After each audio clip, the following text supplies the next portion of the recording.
ഈ എക്സ്പ്ലെയിനറിലേക്ക് എല്ലാവർക്കും സ്വാഗതം.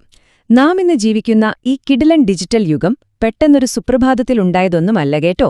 തിളങ്ങുന്ന സർക്യൂട്ടുകളും ഡാറ്റാ സ്ട്രീമുകളും നിറഞ്ഞ ഇന്നത്തെ ഈ ലോകം പടിപടിയായി കെട്ടിപ്പടുത്ത ആ ഇതിഹാസങ്ങളെക്കുറിച്ചാണ് നമ്മളിന്ന് സംസാരിക്കാൻ പോകുന്നത്.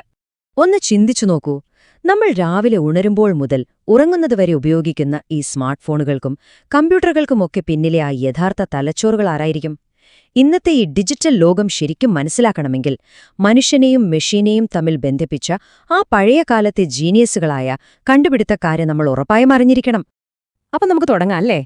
ആദ്യത്തെ ഭാഗം, മനുഷ്യനിൽ നിന്നും മെഷീനിലേക്കുള്ള ഇൻപുട്ടുകൾ. നമ്മളെ ഈ ഡിജിറ്റൽ ലോകവുമായി കണക്ട് ചെയ്ത ആ ബേസിക് ഉപകരണങ്ങളിൽ നിന്ന് തന്നെ നമുക്ക് സ്റ്റാർട്ട് ചെയ്യാം. Douglas C Engelbart. ഈ പേര് ഒരുപക്ഷെ നമ്മൾ അധികം കേട്ടിട്ടുണ്ടാകില്ല. പക്ഷേ കമ്പ്യൂട്ടർ മൗസ് എന്ന ഒറ്റ കണ്ടുപിടുത്തത്തിലൂടെ അദ്ദേഹം നമ്മൾ സ്ക്രീനുകളുമായി സംവദിക്കുന്ന രീതിയെ തന്നെ മാറ്റിമറിച്ചു. പഴയ റിസർച്ച് ലാബുകളിൽ നിന്ന് ഇന്നത്തെ ഈ ആധുനിക സെറ്റപ്പിലേക്കുള്ള മാറ്റത്തിന് തുടക്കം കുറിച്ചത് ആ ഒരു ചെറിയ ഉപകരണമാണ്. ഇനി കീബോർഡിന്റെ കാര്യമോ? ടൈപ്പ്റൈറ്ററിന്റെ പഴയ മെക്കാനിക്കൽ കീകൾ മാറി ഇന്നത്തെ തിളങ്ങുന്ന RGB കീബോർഡുകൾ വന്നതിനു പിന്നിൽ ക്രിസ്റ്റഫർ ഷോൾസ് എന്ന വ്യക്തിയാണ്. നമ്മുടെ വിരലുകളുടെ ചലനങ്ങളെ ഡിജിറ്റൽ ഇൻപുട്ടുകളാക്കി മാറ്റിയത് അദ്ദേഹമാണ്.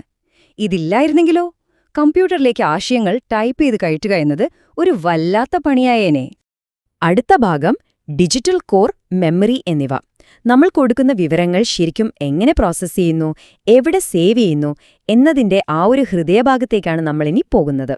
വലിയൊരു മുറി നിറഞ്ഞു നിൽക്കുന്ന പഴയ യന്ത്രങ്ങളിൽ നിന്ന് നമ്മൾ ഇന്ന് കാണുന്ന അതിവേഗ സൂപ്പർ കമ്പ്യൂട്ടറുകളിലേക്കുള്ള ആ ട്രാൻസിഷൻ തുടങ്ങിയത് ഹൊവാർഡ് ആൽക്കൻ എന്ന മനുഷ്യനിലൂടെയാണ്.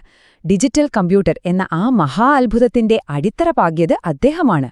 ശരിക്കും അവിശ്വസനീയമായ ഒരു യാത്രയുടെ തുടക്കം. കമ്പ്യൂട്ടറുകൾ വമ്പൻ ഡേറ്റകൾ ഉണ്ടാക്കാൻ തുടങ്ങിയപ്പോൾ ഇതൊക്കെ എവിടെ കൊണ്ടുപോയി വയ്ക്കും എന്നൊരു ചോദ്യം വന്നു. അപ്പോഴാണ് ആലൻ ഷുഗാർട്ട് ഫ്ലോപ്പി ഡിസ്ക് ഡ്രൈവ് അല്ലെങ്കിൽ FDD അവതരിപ്പിക്കുന്നത്. ഡേറ്റ ആദ്യമായി നമ്മുടെ പോക്കറ്റിൽ കൊണ്ടു നടക്കാവുന്ന ഒന്നായി മാറി. ഇന്ന് നമ്മൾ ഉപയോഗിക്കുന്ന ക്ലൗഡ് സ്റ്റോറേജിന്റെയൊക്കെ തുടക്കം അവിടെ നിന്നായിരുന്നു. ആ ഡേറ്റ സ്റ്റോറേജ് പിന്നീട് വളരെ വലിയ ലേസർ അധിഷ്ഠിതമായ ഒരു കുതിച്ചുചാട്ടം നടത്തി. അതാണ് ജെയിംസ് ടി റസൽ കൊണ്ടുവന്ന ഡിജിറ്റൽ കോമ്പാക്ട് ഡിസ്ക് അഥവാ CD. മഴവില്ല് പോലെ തിളങ്ങുന്ന ആ ചെറിയ ഡിസ്കുകൾ വഴി വളരെ കൃത്യതയോടെ ഡേറ്റ സൂക്ഷിക്കാൻ നമുക്ക് കഴിഞ്ഞു. അത് അന്നത്തെ കാലത്ത് വലിയൊരു വിപ്ലവം തന്നെയായിരുന്നു. മൂന്നാം ഭാഗം, ദൃശ്യങ്ങളും ഭൗതിക ഔട്ട്പുട്ടുകളും. ഈ ഡിജിറ്റൽ ലോകത്തെ ഡേറ്റകളെ തിരിച്ചു നമ്മുടെ യഥാർത്ഥ ഭൗതിക ലോകത്തേക്ക് എങ്ങനെ കൊണ്ടുവരാമെന്നാണ് നമ്മളിവിടെ നോക്കുന്നത്. സ്ക്രീനിൽ കാണുന്ന ഡിസൈനുകളും അക്ഷരങ്ങളും കടലാസിലേക്ക് എങ്ങനെ പകർത്തും? ഗാരി സ്റ്റാക്ക്വെദർ എന്ന ജീനിയസ് ലേസർ പ്രിന്റിംഗിലൂടെ അതിനൊരു സൂപ്പർ സൊല്യൂഷൻ നൽകി. വളരെ വേഗത്തിൽ ക്രിസ്റ്റൽ ക്ലിയറായി ഡിജിറ്റൽ വിവരങ്ങൾ പേപ്പറിലേക്ക് മാറ്റാൻ ഇത് നമ്മളെ സഹായിച്ചു. ഒരു തരം മാജിക് എന്ന് തന്നെ പറയാം. ഇനി നമുക്ക് എല്ലാവർക്കും ഇഷ്ടമുള്ളൊരു കാര്യം, ക്യാമറ ഫോൺ. ഫിലിപ്പ് കാൻ എന്ന കണ്ടുപിടുത്തക്കാരനാണ് കമ്പ്യൂട്ടിങ്ങിനെ മൊബൈൽ ദൃശ്യങ്ങളുമായി ബന്ധിപ്പിച്ചത്. ലോകത്തിന്റെ ഏതു കോണിലായാലും നമ്മുടെ അമൂല്യ നിമിഷങ്ങൾ പകർത്താനും ഷെയർ ചെയ്യാനും ഈയൊരു ഒറ്റ ഐഡിയയാണ് നമ്മളെ സഹായിച്ചത്. ശരിക്കും ഇതൊരു ഗെയിം ചേഞ്ചറായിരുന്നു. നാലാം ഭാഗം, സോഫ്റ്റ്വെയർ, ഗെയിമിംഗ്, കണക്ടിവിറ്റി എന്നിവ. ഹാർഡ്വെയറുകൾ എത്ര കിടിലനായാലും അതിന് ജീവൻ കൊടുക്കുന്നത് സോഫ്റ്റ്വെയറുകളാണല്ലോ. ആ ജീവൻ നൽകിയ ആളുകളെയാണ് നമ്മൾ ഇനി പരിചയപ്പെടുന്നത്. കമ്പ്യൂട്ടറുകളെ വെറും കണക്കുകൂട്ടൽ യന്ത്രങ്ങൾ എന്നതിൽ നിന്ന് മാറ്റി ചിന്തിപ്പിച്ചത് സിട്രിക് ജി പ്രിൻസ് ആണ്. അദ്ദേഹത്തിന്റെ കമ്പ്യൂട്ടർ ചെസ് എന്ന പ്രോഗ്രാം സ്ട്രാറ്റജിയുടെയും ആർട്ടിഫിഷ്യൽ ഇന്റലിജൻസിന്റെയും അതിരുകൾ ഭേദിച്ചു. മെഷീനുകൾ മനുഷ്യനുമായി മത്സരിക്കാൻ തുടങ്ങിയ ആ നിമിഷം ഒന്നാലോചിച്ചു നോക്കൂ. ഡിസൈനിംഗ് ലോകത്ത് പോൾ ബ്രെയ്നാർഡ് അവതരിപ്പിച്ച പേജ് മേക്കർ എന്ന പബ്ലിഷിംഗ് സോഫ്റ്റ്വെയർ ഉണ്ടാക്കിയ തരംഗം ചെറുതല്ല. ഡിജിറ്റൽ ഡിസൈൻ വർക്ക് ഫ്ലോകളെ ഇത് അക്ഷരാർത്ഥത്തിൽ കീഴ്മേൽ മറിച്ചു. ഇന്നത്തെ ഈ കാണുന്ന മനോഹരമായ മാഗസിനുകളും ലേഔട്ടുകളുമൊക്കെ ഈയൊരു തുടക്കത്തിൽ നിന്നാണ് വന്നത്.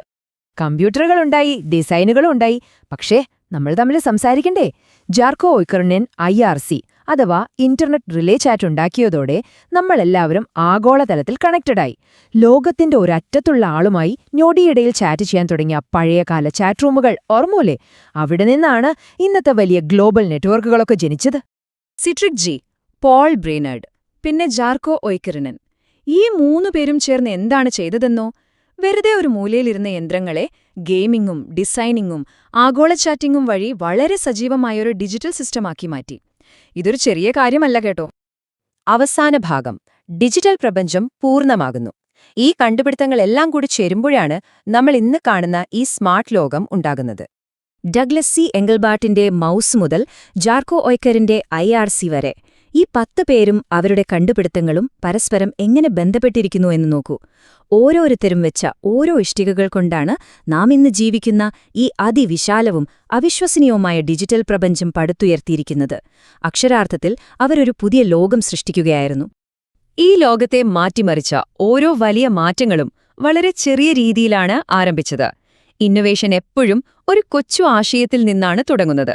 അപ്പോൾ നിങ്ങളൊന്ന് ചിന്തിച്ചു നോക്കൂ, നാളത്തെ ടെക്നോളജിയെ രൂപപ്പെടുത്താൻ പോകുന്ന ആ അടുത്ത ആശയം എന്തായിരിക്കും? ഒരുപക്ഷെ ആ വലിയ മാറ്റത്തിന് തുടക്കം കുറിക്കുന്നത് നിങ്ങളിലെ ആ ചെറിയ ആശയമായിരിക്കാം.